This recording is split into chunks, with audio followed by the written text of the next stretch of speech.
शिकतो तोच चुकतो ना. Sorry sorry sorry.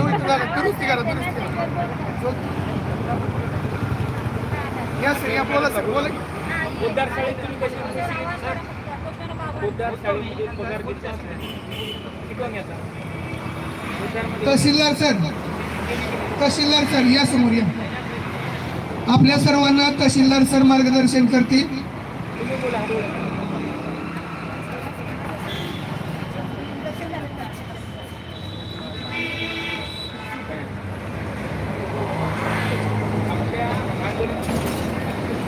आंदोलनात किमान एक 5 महिला भगिनी आणि 5 पुरुष असे 10 वक्ते तरी दिवसभरात बोलण्यासाठी राहिले पाहिजे.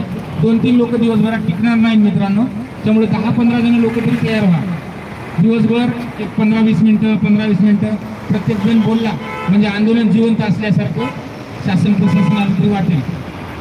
आता तुम्ही 30 मिनिटं तरी थांबू नका तुम्ही.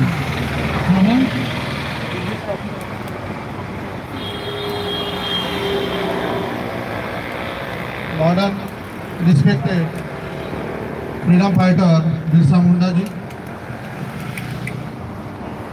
then the father of knowledge Dr. B.R. Ambedkar, Savitribai Phule and Jyotiba Mahatma Phule.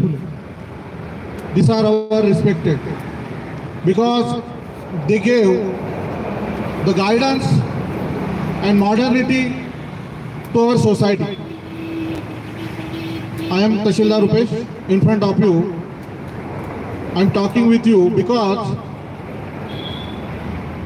Dr. B.R. Ambedkar says always that education is a milk of tigress, and who will drink, they will roar.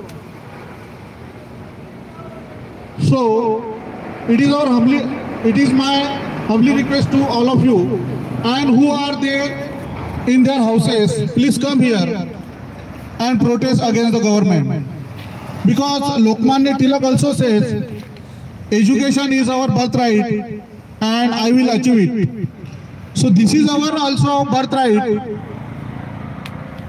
Making teacher is our birthright today, and I am telling you definitely that we will also success and we will get the job against protesting the government. So here all the knowledgeable persons are available and they are guiding us to protest against the government, because this is our also birthright. Our parents saw the dream to make a teacher, and this successful dream we want to complete here. जास्त मी बोलणार नाही English मध्ये. बाकीचे काही अभियोजक म्हणतील की sir हे करताय, पण तसं नाही. मला सरांनी रिक्वेस्ट केली इंग्लिश मध्ये बोला म्हणून, त्यामुळे मी आलो. वास्तविक मी पण तुमच्यासारखाच मराठी अभियोजकता धारक आहे.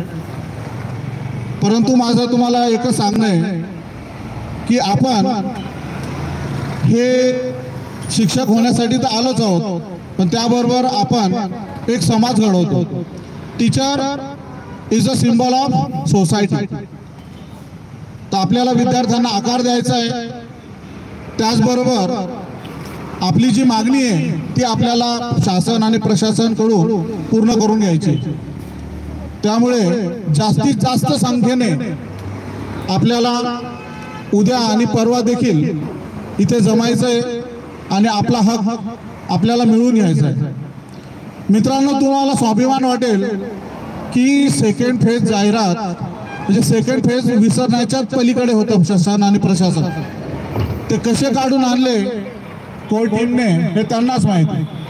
नाही म्हणत होते डायरेक्ट सेकंड फेज विसरा आणि पुढची भरती आम्ही डायरेक्ट थर्ड ग्रेड आणि जिल्हा स्तरावर करू. तर ती आपण खेचून आणली आहे आणि तुम्ही भविष्यात तुमच्या न्यू जनरेशनला सांगशाल की आम्ही आंदोलन केलं, आम्ही आमच्या मागण्या पूर्ण केल्या आणि आज आमच्या मेहनतीमुळे. सॉरी, मी सरांना डिस्टर्ब करतो, तुम्हाला डिस्टर्ब करतो. सर पीच करता येईल का? थोडं पाच करा.